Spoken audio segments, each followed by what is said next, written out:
Sakto naman, nakapula ako, nakaputi ka. Nag-usap ba tayo? Naka-red shoes ka na naman. Ano Ikaw ba din, yan? naka-red shoes kang Versace. At ang mga kontrabelo, mga kasama natin, mga misis, kilalanin na natin sila. Sa puti, tawagin na natin si EB Dabarkad's coach, Julia!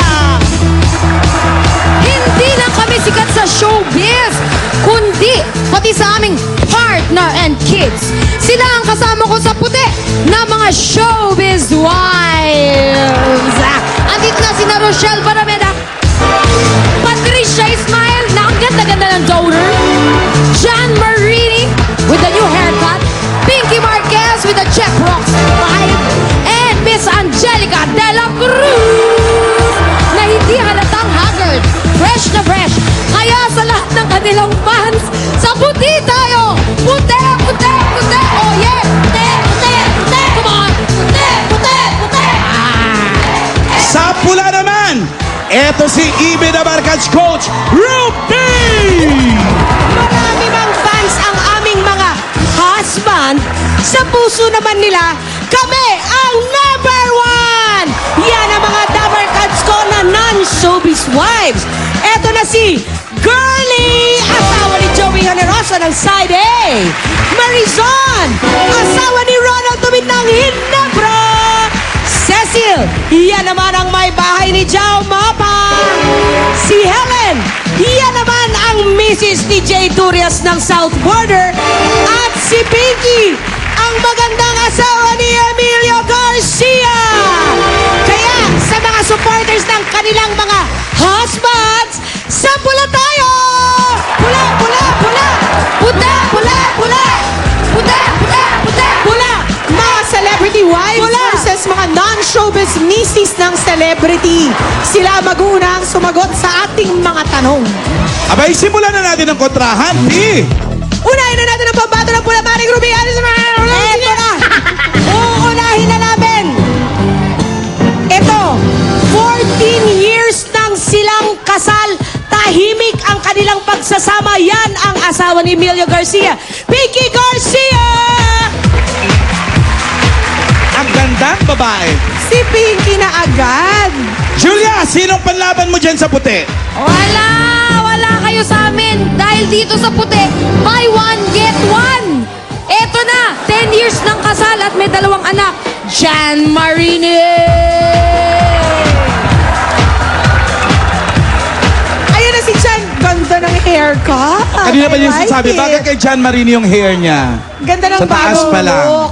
Si Jan, 10 years ng kasal kay Gerard Pizaras. Meron bang advantage dyan kapag nasa showbiz din ang asawa? Oo. Bakit? Bakit? Bakit mo nasabi? Katulad No, na. parang Parang nakapal initan ka lang. Hindi, kasi nagkakaintindihan kami sa trabaho ng bawat isa. Hindi kine-question yung oras na umuwi, yung mga ganyan. So, Understood. yes. Kasi nararanasan niya rin yung umuwi ng umaga. Oo nga. Eh si Pinky naman, nung kinasal ba kayo ni Emilio, or nung naging boyfriend mo siya, artista na siya nun? Yes, kaka-start lang niya. Oo. Oo, parang first year lang niya ata. First year pa lang niya nag-aartista. Yes. Hindi ka ba nahihirapan mag-adjust? Mahirap. Parang, Mahirap. Oo, years talaga. Bakit? Paano mo nasabi yun? Because yung sa time, yung, Oo. syempre hindi ka sanay na gano'n umuwi na hindi mo alam kung kailan uuwi, diba? So, nung umpisa, parang may duda ka pa. Yeah. Kung ano talaga nasa mga tape- pinagagagawa. kung nasa taping pa ba talaga ito o ano? May ibang shooting.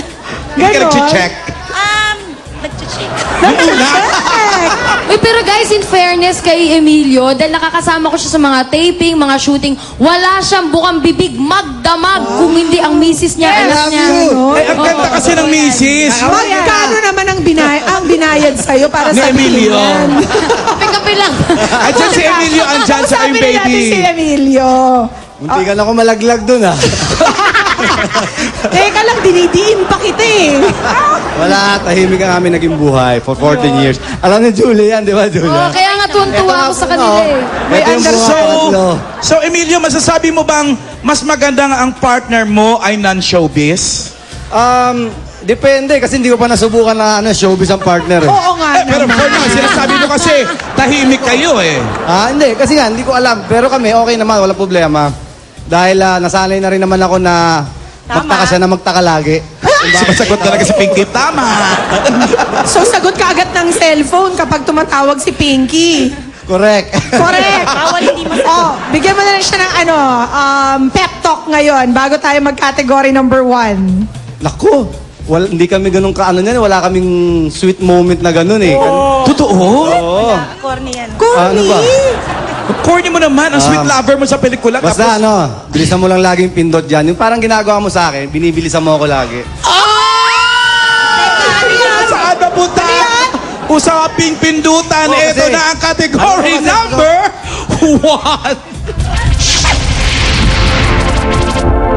Plus or minus? Plus or minus? Sinong misis? Oh, ay nako, bilang mga misis kayo, I'm sure magaling kayo sa math. Hindi! Nako, yari ka. Wala kang choice dyan. Ito na si Tony Rose. Okay, wala talaga kayong choice. Pero bago tayo magtanungan, meron tayong babala. Ito babala. Kapag nasagot nyo ang tanong na ito, mapupunta ang 3,000 gift certificate mula sa CDO Ulam Burger Crispy Patties. Pag hindi naman, studio audience ang mananalo. Yehey! Okay, ito lang ang tanong ninyo. Kahapon, linggo yon, anniversary namin ng asawa ko, pero hindi akin yan. Kaya nanood kami ng sine. Kung ang isang movie ticket ay 160 pesos at dalawa kami nanood, magkano lahat ang binayaran namin? Pinky na una. 320? 320 with confidence. 320 ba? Correct! Correct! Oo nga, Jan, hindi ka nga magaling sa math. Natagal mo nag-isip. At least nag-disclaimer siya, di ba? Oo. Maaga pa lang. Nice one, Pinky. 1 point na ang pula. Ibalik natin kay Julia. Pinagbibigyan lang namin kayo, huwag kayong magpapalin lang sa puti. Kasi ito na, napakagaling na aktres, mapabida o kontrabida. 3 years ng kasal at may isang anak at ka-Facebook ko. Palaging tumatravel. Asha Angelica de la Cruz!